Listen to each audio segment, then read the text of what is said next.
Hello and welcome to this session of PIMGOR Insights. This time it's all about the Statistics Explorer. Often there is the requirement to provide certain statistics in an application and also to allow the user to play around and dig into the data a bit. And that's what the Statistics Explorer is all about. It allows you to create statistics, allow the users to play around with it, to dig into the data, do some simple data mining, and get a better understanding of the data.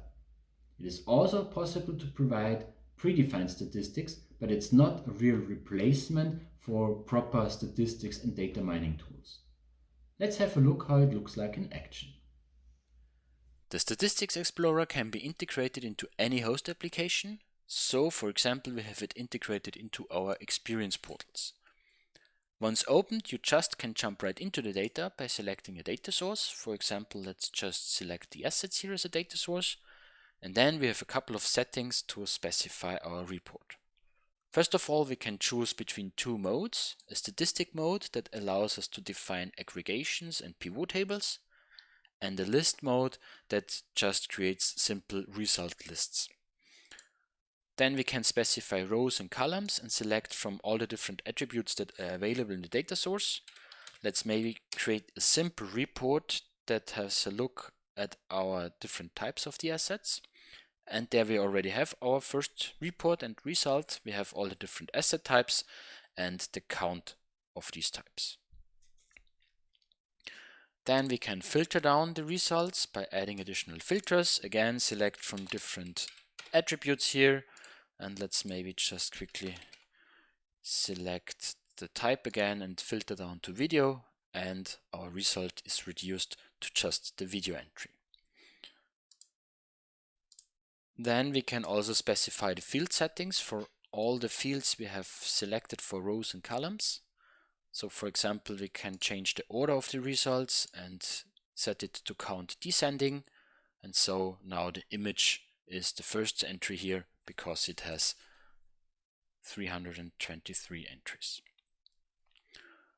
And last but not least, we also can specify a visualization. So for example, let's quickly just create the pie chart, and there we have a nice looking chart with all the overview of the different asset types.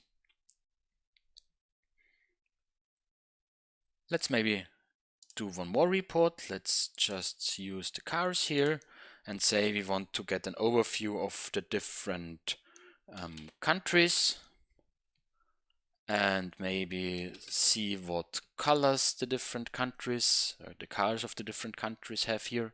So we easily have created a pivot table.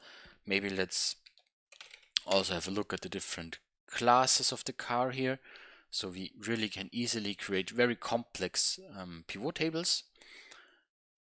And of course, also for these, we can create some visualizations. For example, let's just create a line chart or maybe a bar chart. It's better for this kind of report to see all the different results.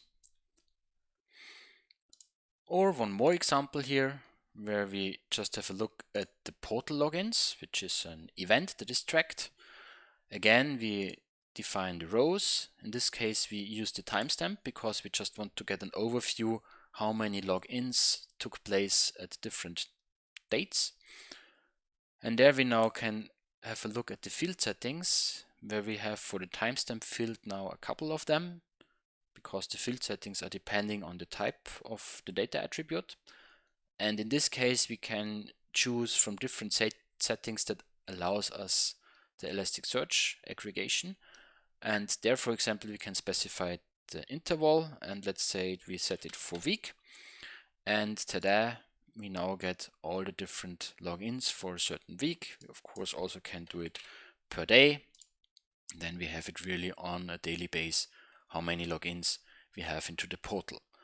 And then we of course also can again create a chart. In this case, maybe a line chart is the best choice.